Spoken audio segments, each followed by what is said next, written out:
Hello, good afternoon, everyone. So welcome to Overdose and Chill. So this is episode 106. I'm not quite sure how we got through that many episodes. And we are live streaming today from Facebook, YouTube, and LinkedIn. So for anyone that's watching, feel free to drop in your questions in the chat and we'll make sure to either answer it throughout our chat or we'll answer it at the end. Cool. So what is Overdose and Chill? So we normally chat and celebrate a retail partner. So when Raven asked me to do this, the first person that came to mind was Dave.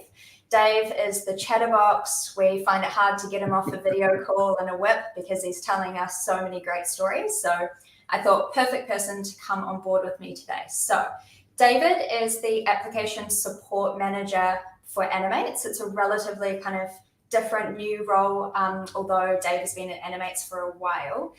So yeah, over to you, Dave. How are you this afternoon? Yeah, on a scale of 1 to 12, about a 30 on nervousness, but I'm good. I'm good. It's nice to chat to you, Alex. Yeah, you've got the Animates logo in the background. You ready? Marketing team happy? Yeah, it's strategic planning there, so hopefully that'll get a thumbs up. Nice. Yeah, no, it's great to talk to you, Alex, and thanks for inviting me. That's all good.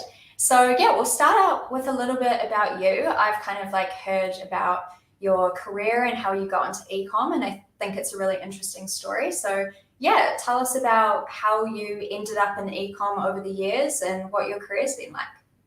Oh my goodness. So last century, I I started work as an apprentice printer. So I'm a sheet-fed offset printer by trade. Nice. Which I did for quite a few years. So ran big printing machines, small printing machines, printing books and magazines and business cards and all of that kind of thing. So from that, I moved into pre-press and desktop publishing, designing and installing desktop publishing systems, installing them in companies, training the staff in how to use the software. And then from there, I moved into working for newspapers. I worked for Horton Media, which is in East Tamaki, former owners of the Herald. So I was there night shift, I guess, pre-press manager. For anyone out there, I thoroughly recommend not doing permanent night shift. I'm actually 23 and I look like this because of it. Yeah. So it's harsh, but very interesting because at night we had quite a few characters coming through. And so most of the newspaper files would come in at that time and you'd pre-flight them and basically the team that I was running would make the plates and get them ready for the press in the morning. So I did that for a few years. Then I moved over to a publishing firm. They're a newspaper, magazine and website publishing firm. Cool. Although the websites came later. And I started there as their quality assurance manager, and then moved into production manager. And as seems to happen sometimes, I tended to be the production manager for one firm. Then they had another associated company, and I was the quality assurance manager for that one, while I was running their building that they were in and the tenants that were in that. Oh, nice. And overseeing the IT as well, the IT contractors. Cool. So that's how you got into kind of IT? Yeah, yes, basically. And then they took over, they had their own newspaper website, which was very basic. But we developed that until in 2008, I think it was, that we won what was then called the Pamper Awards, which was the Pacific Area Newspaper Association Awards. Beat, New Zealand Herald, Sydney Morning Herald, Singapore Straits Times, all of them. So won the best newspaper website, which was great. And we started our own website creation and hosting business called NetStarter. We had about 90 to 100 clients, some of them big, some of them small. So I ran the team, or I ran that. I was general manager for that. So we did hosting and website creation and using such easy to learn tools as Drupal and Joomla and stuff. And then decided to go, that was a steep learning curve. A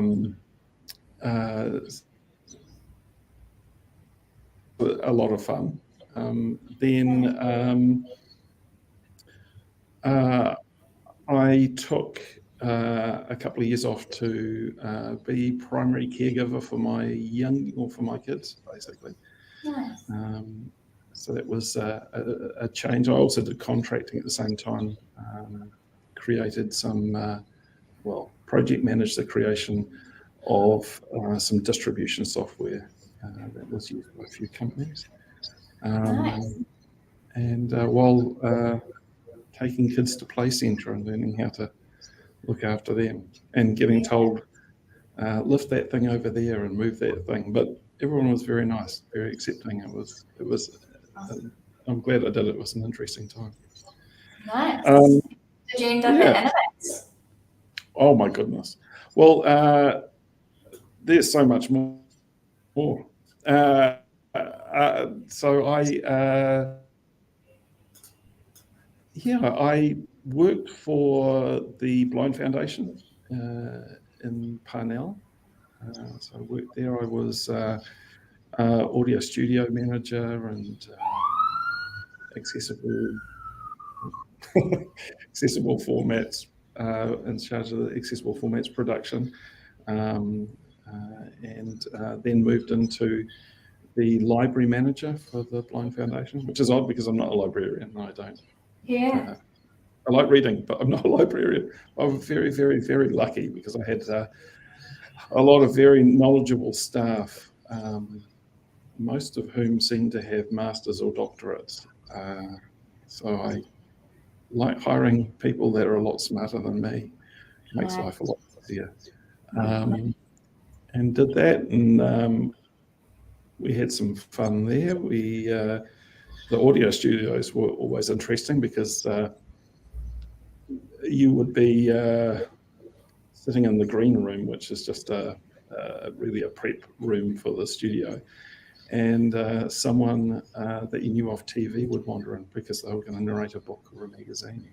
So you get to chat to them. So I'm not saying that I said you're not in Guatemala now, Dr. Ropata, if you're old enough to remember that line, but I may have. So I did that. Was the library manager in charge of rolling out some software called, or the creation and rolling out of some software called BookLink, which allowed accessible format. Awesome. Accessible people who are blind or low vision to listen to audiobooks, an iPad, iPhone, Android phone, that type of thing. Nice. And we signed a lot of, I was lucky enough to sign a lot of agreements with publishers to get them to share their content. So nice. That was really good. And then I left there and we came to Animates. Awesome. So how long have you been at Animates?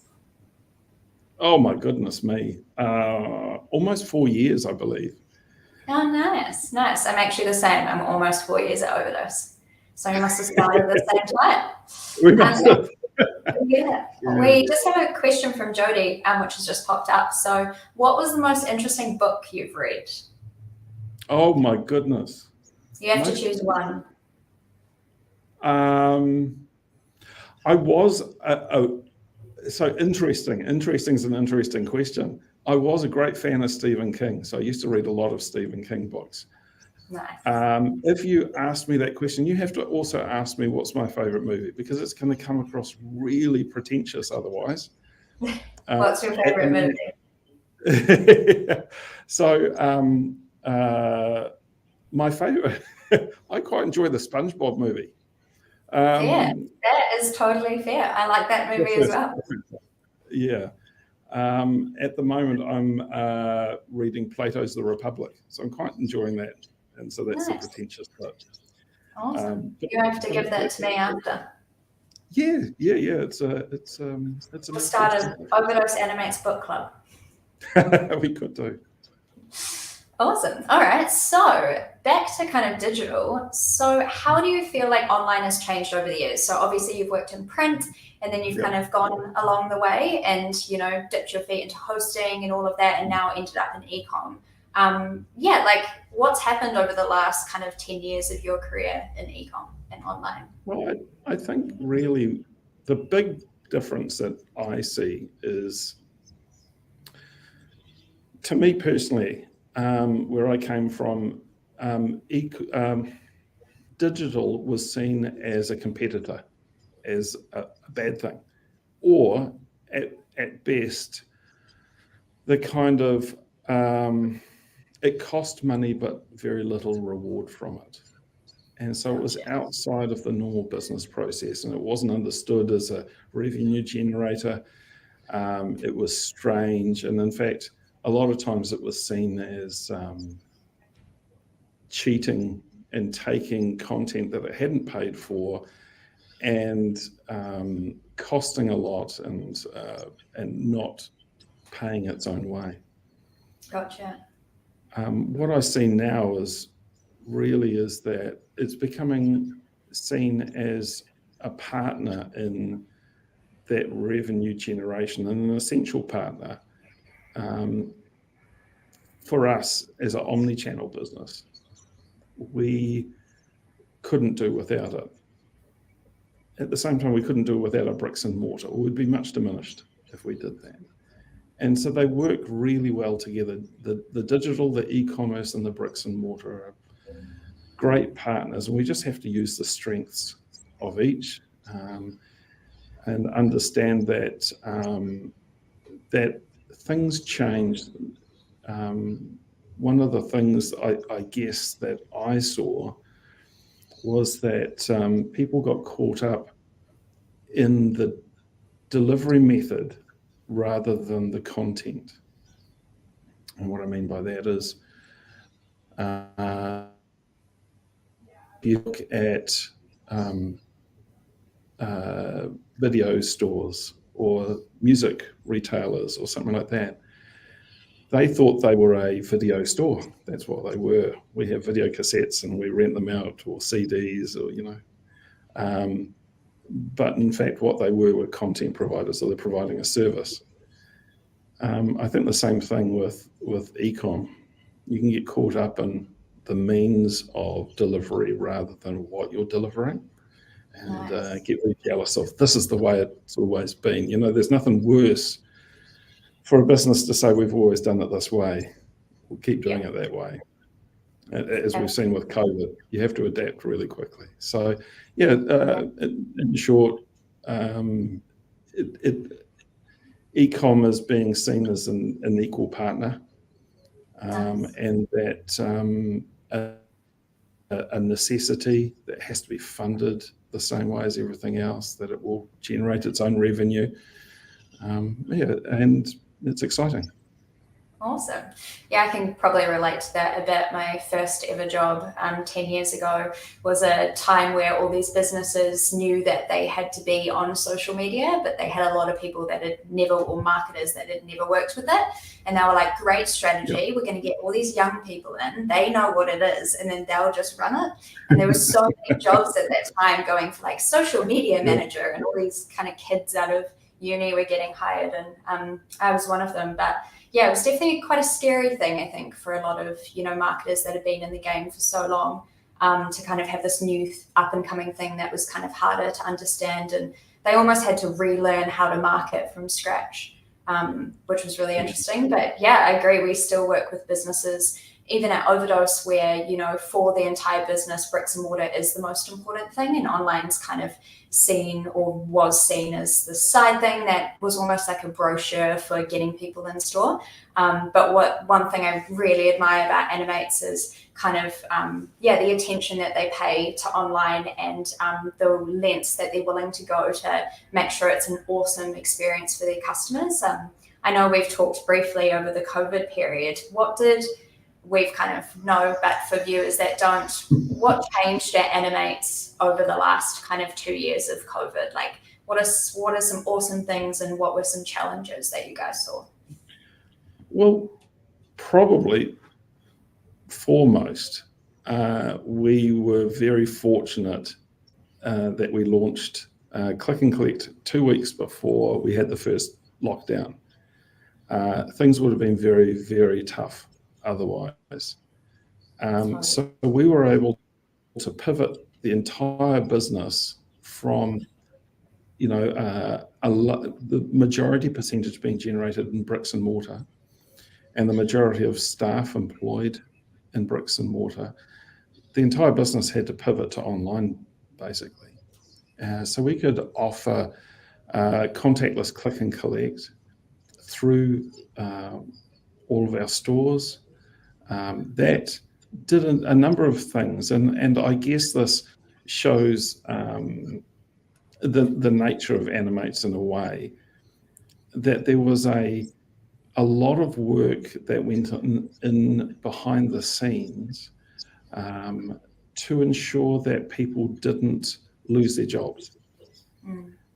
And that's a huge commitment to make. Yeah. Especially when it's unknown. How long is this going to be for? What's the effect going to be? We haven't gone through this before. How are we going to cope with it?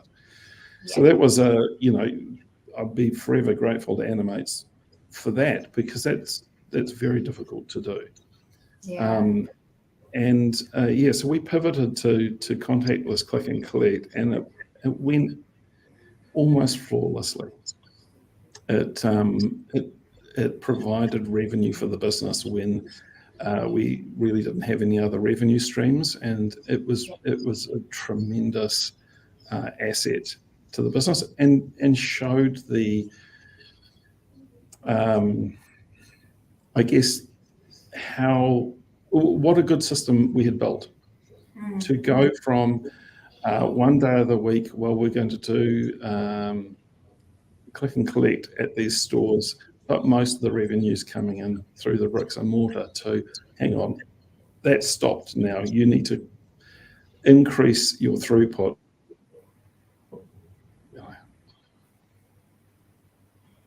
Absolutely. Oh, you've frozen a little bit for me, but I think you can still hear me. You'll come back in a second. I've got a question. I'll carry on, and we'll see when you come back. Maybe I'll be able to answer it myself as a Lone Ranger. Please come back to me. Oh, you're back. There we go. Perfect. Can you hear me okay? Yeah. Perfect. So we have a question from again. So she says, do you, or did you ever find that your bricks and mortar stores were unhappy about your online presence? If so, how did you change the perception that online is a benefit, not a competitor? That was a great question. That is a good question. Personally, no. I found the stores to be really accepting of it. I think the key to it is really resourcing them correctly, so that it's not just seen as an add-on, a nuisance that they're having to cope with, putting the correct rewards in so that the effort is rewarded. It can get tricky around stock from time to time. If you've got an online order and that wants a piece of stock, and you've got a customer standing in front of you that wants the same thing, you're going to give it to the person standing in front of you. So, that's an understandable kind of pressure point. But on the whole, the stores are amazing. The staff are a great asset. They have a huge amount of knowledge. They're really passionate about their jobs, about pets, about servicing customers. And it kind of sounds a bit naff, but dealing with customers, ensuring that they are happy, that their pets are living their best life, that they're providing the best service that they can. So I think to a large extent it was seen as a new thing, but a good thing. Awesome. Hopefully that answers some of the Yeah, that questions. definitely answers it. And so over that 2-year period, I know we kind of had some initiatives to pop on the site. So one of them was 90-minute click and collect, which was kind of ahead of its time at the point that it was put on the site. And I know you guys kind of ramped up your customer service, online customer service via live chat. But yeah, how else did kind of things shift in the last couple of years due to COVID? I guess things that we've had to be really continuously innovative. Oh, what did I drop out then? Sorry if I did. Yeah, we just had to be continuously innovative. Continuously innovative, rather than looking at things and saying that's too ambitious, or that's not necessary at the moment. The business has been really good about pushing through new innovations, especially when they're customer focused. The sort of challenges around supply chains and things like that are difficult. As with every business, we're at the end of the supply chain, and so that doesn't help when a container gets lost or drops off a boat or something like that. So it's been a challenging time, but I think that the business has learnt to be agile and cope with change and be resilient in the face of that change. Yeah, absolutely. I would agree. I think sometimes, we talk about ideas like 90-minute click and collect, and it's kind of seems like this huge thing to get, because how many stores does Animates have now? 44. 44, yeah. It seems like a massive job to get 44 stores to be able to, in 90 minutes, to be able to deliver that product. But I think what I really admire about Animates is they were like, that's great for our customer. Our customer's going to love it. We're going to make it work. And it always seems to work. It seems to go through, the teams are prepped really, really well, and the customers do love it. So I know that over the last 2 years, we've also seen kind of an increase in, for Animates, they call it repeat delivery, but it's like a subscription service. So, if you have your dog food, you probably need it every couple of weeks, every month. So it can just have an order that automatically generates and sends it to you. And I know subscriptions have kind of been something we've been talking about with lots of clients for a while, but it's really become so pivotal for the Animates business. Do you want to chat a little bit about that and why customers love it and what you guys have done with repeat delivery over the last couple of years?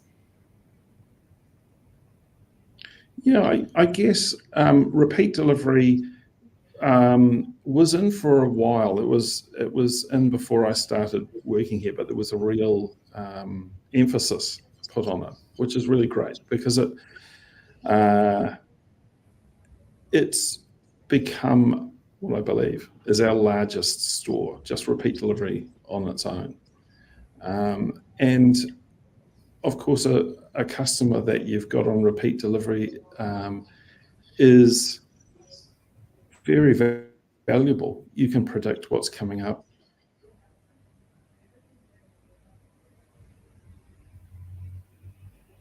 Oh, I've lost you for a second. We'll try different. Oh no. Am I back, Alex? You're back. So you were just saying that when you've got a repeat delivery customer? Yeah. So repeat delivery customers, very valuable customer. You've got them, you can predict their purchase. It allows you hopefully to get the stock in for them and to get things out. And it's a customer that you've got, you don't have to spend that money to keep getting that customer every time there's a sale. There's been, we've tried various things with repeat delivery and being kind of innovative and experimental in some things. And it's worked really well. And what we've seen over that COVID period was that because there were issues with the supply chain and with delivery through NZ Post and other carriers, that predictability of being able to say, I want this order again and again and again and again, every month, every 6 months, every 3 months, whatever, you can rely on that coming out to you and being delivered to your house. You might have COVID. The store might not be open near you. It might be a drive and you don't want to drive. It gives the customer the certainty that they're going to get the product that they want when they need it. And we saw a huge boost in repeat delivery over the last 2 years, which is great. Awesome.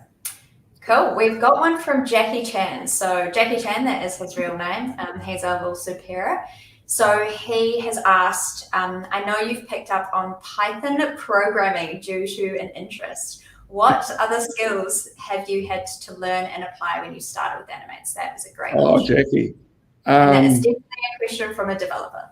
It is. Thank you, Jackie. Yeah. So my Excel sort of skills had to improve a lot. I had a fairly, what seems like now a very basic understanding of Excel and macros in Excel and just pivot tables and VLOOKUPs and all of that kind of stuff. I've had to increase my knowledge in that quite a bit, which is fun, especially seeing the look on people's faces when you're nerding out to them about something. Quite often you get people running up to you going, "Hey, I do this thing all the time. Can you write a macro to do this for me?" Yes, I can do it for you. So yeah, I knew a reasonable amount of HTML and CSS, but I had to upskill that mostly because some of the staff here wanted to learn how to do it. So I got in that kind of fun thing of, I'll show you, I'll just go learn it and then I'll come back and show you. So yeah, lots of things around that and different, using different software, just, different versions of Magento. So I did my Magento certification earlier this year. I did. Amazing. Yeah. That's hard, trust me. It was. Yeah, it was a little bit stressful because it's a proctored exam, and so I sat in my study and had to pick. I've got a giant iMac, and that's what the webcam was on.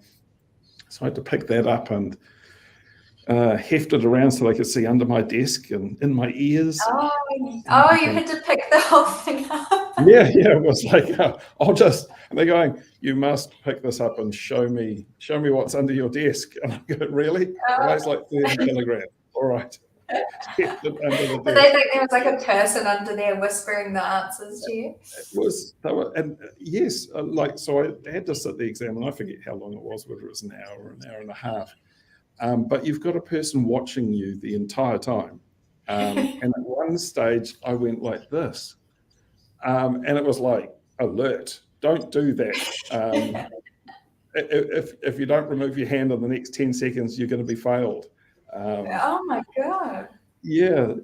And then you get someone that reviews the video that's taken of you while you're sitting the exam. So it's kind of like I'm sitting an exam and I'm being judged at the same time. Yeah, so that was good. I did the Magento one, and I've also done New Relic certification as well, which was fun. I enjoyed that a lot. Awesome. Cool. We have another question from Sean in our marketing team.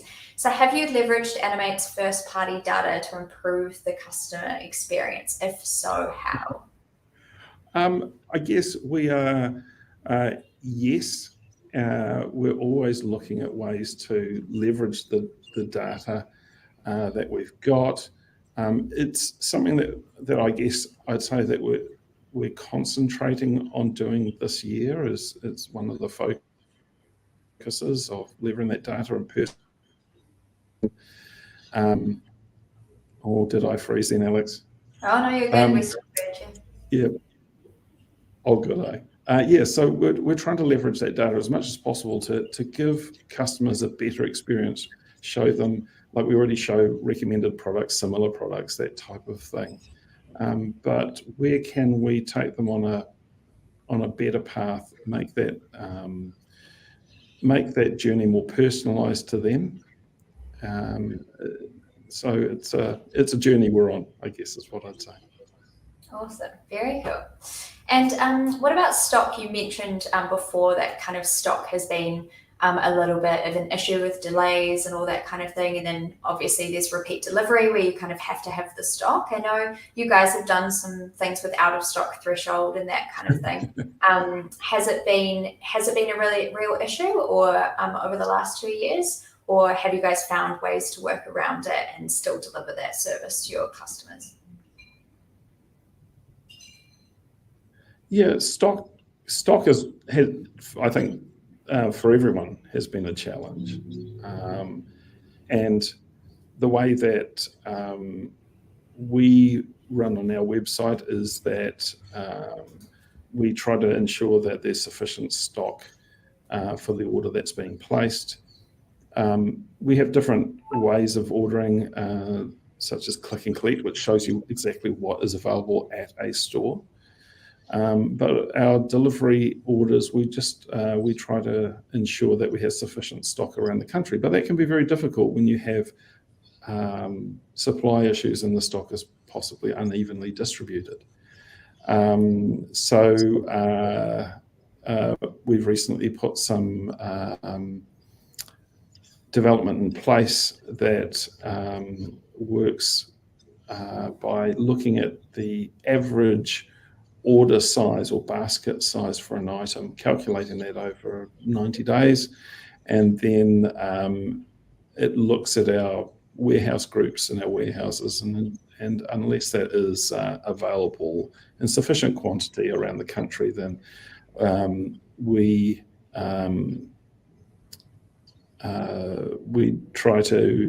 turn it off for home delivery, so it doesn't affect our repeat delivery customers. It allows people to buy and click and collect, but if we can't guarantee there's going to be enough for a delivery order, then we'll restrict that. That sounds harsh, but hopefully it makes the customer experience a lot more reliable, and it's actually it makes a very small difference to the availability online, but it's always a challenge. Yeah, I don't know how they're wizards. Fair, awesome. And so what do you think is going to happen? Oh, we've got another question. Oh, Amanda's asked, do you have any saw that pets? one, yeah. Yeah. Oh, You got any pets? Yes. Oh, my goodness me. So growing up, I had dogs.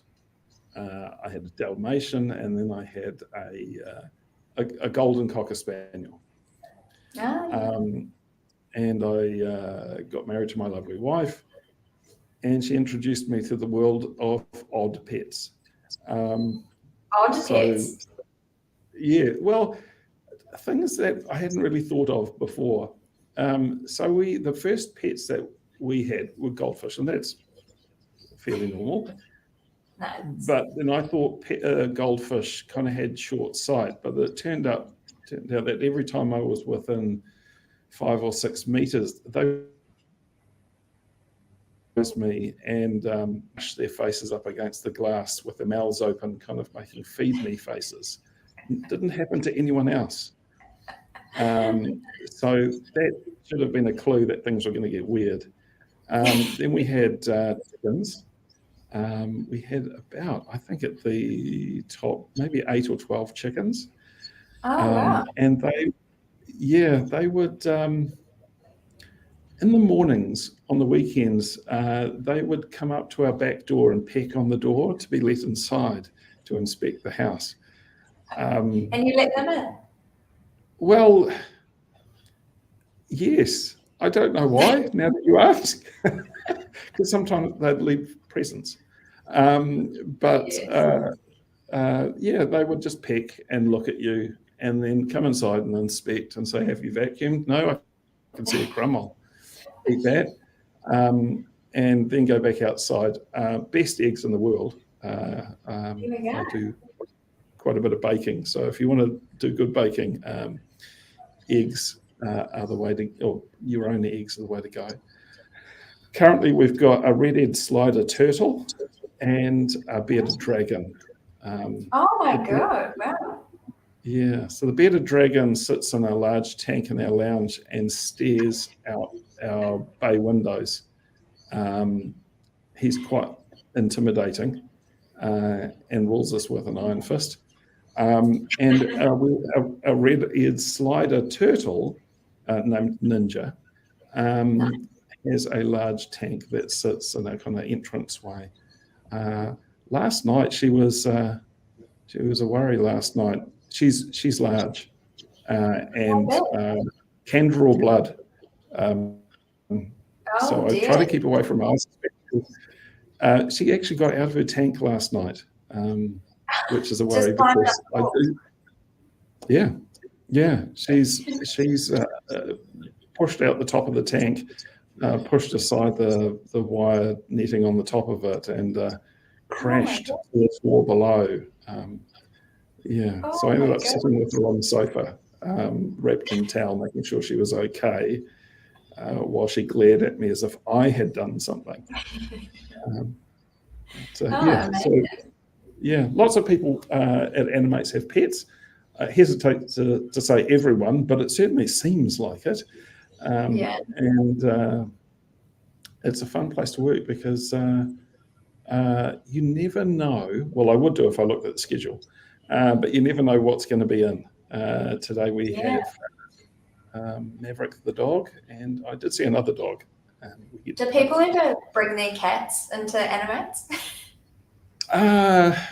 I do believe when I first started, there were some cat. There's been lots of different things. There were cats.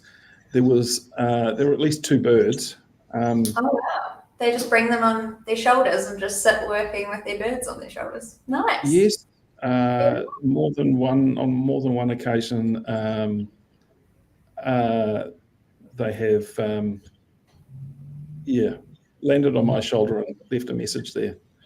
Nice. So awesome. It's interesting place. Nice. We've got another question from Raven. So who do you look up to and find inspirational? This is interesting. I don't think I've ever asked you this before. Oh my word. That's a heck of a question. Oh, look, I guess it's kind of a two-sided one there. There's the business side and the personal side. The business side, I guess I seek inspiration from the people I work with. I'm lucky that I work with a lot of very smart and dedicated people, and I probably skew the age range slightly to the older. But everyone knows something unique and approaches things in a slightly different way. And so you can, no matter who you talk to, or even not in a creepy way, but observe, they are able to teach you something. You know, they will have a unique way of approaching problems, of doing their job, of even just interacting with other people. And that's it's really great. So there's, I guess, not any one particular person, but I really gain a lot of knowledge and inspiration from the people I work with. And then on a personal level, I my wife and kids,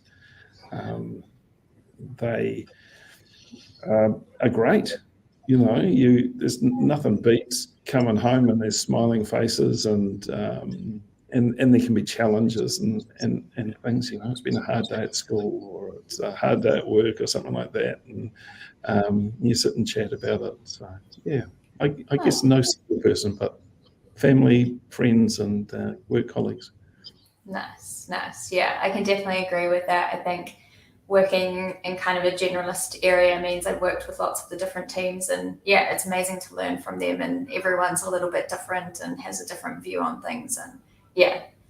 Oh, we've got another question from Jake. So who is your strongest online competitor? How do you adjust your strategy to compete? Oh my word.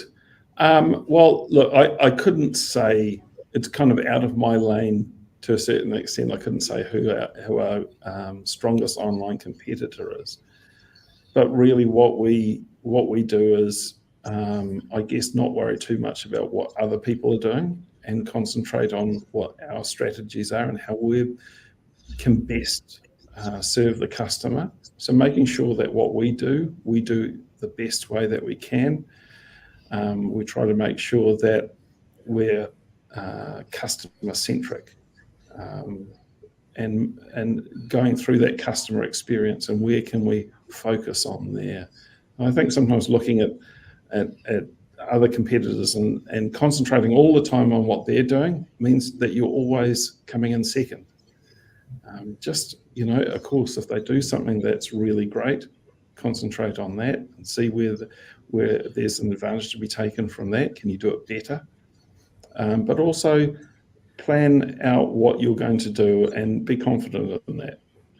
Yeah, totally. That's great advice. Slightly out of my lane.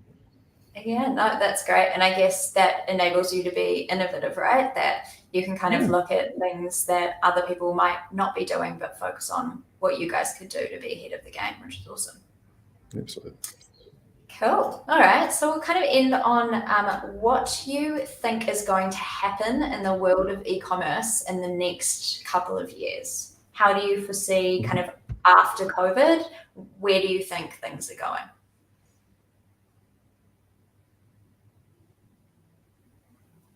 Oh, you're frozen again. It's a big question. You just didn't want to answer it. I think you might come back. We'll give it a couple of seconds.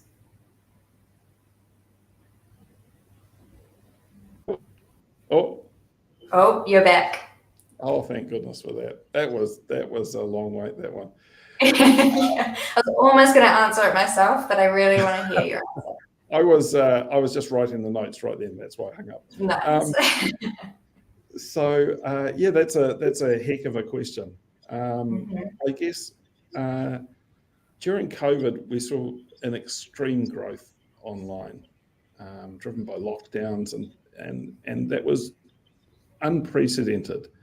There'll naturally be some kind of a correction there.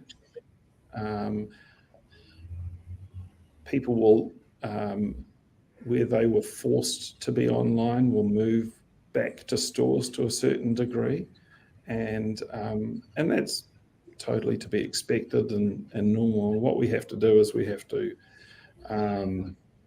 concentrate on retaining the gains that we already have.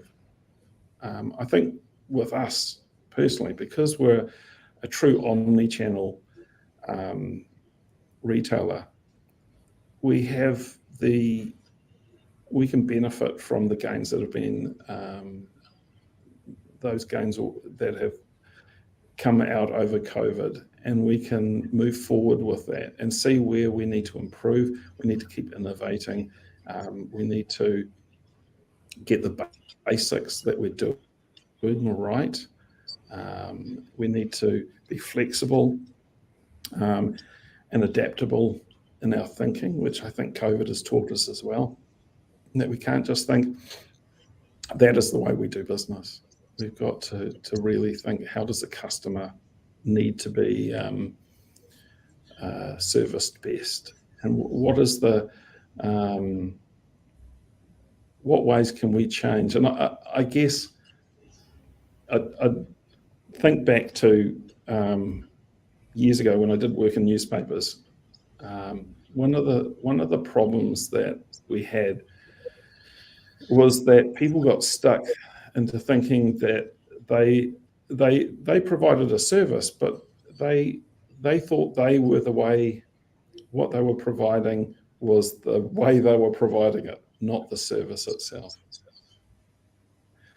So if you have a look at music stores and video stores, there were such things. They were selling a service, the music or the movie or whatever, but they got caught up in thinking that that's the way the store was what they were selling in a way, and they're gone now. So we need to be cognizant that we provide services, but flexible enough to be able to adapt to changing trends and be not afraid of innovating, which Animates are pretty good at. Awesome. Very cool. Well, that was my last question of the day. Thanks for joining me. It was great. I chose a great podcast partner. And I'm sure the Animates team has been watching as well, making us both nervous. But yeah, it's been truly great. What are you up to this weekend? You're going to enforce the turtle enclosure? Oh yes, I'm probably going to be. I don't know, I might build a pond for the turtle. I suspect that my younger son, who is the turtle's owner, will be telling me what I need to do. I have a 14-year-old and an 18-year-old. So the 14-year-old is busy in getting ready for exams. So I have no doubt I will be learning a lot. Last night I was learning to balance chemical equations. And I think I've got some heavy-duty maths and science to go through this weekend. Nice. Well, tell them I say good luck for their exams. I'm sure they'll appreciate that. On music, learning the saxophone. Oh, nice. So we composed a song together the other. Yeah, perfect. Sounds good. Awesome. Well, thanks again for joining me, and have a good rest of your day. And thanks everyone for your questions and everything. It's been great to see you. Cheers.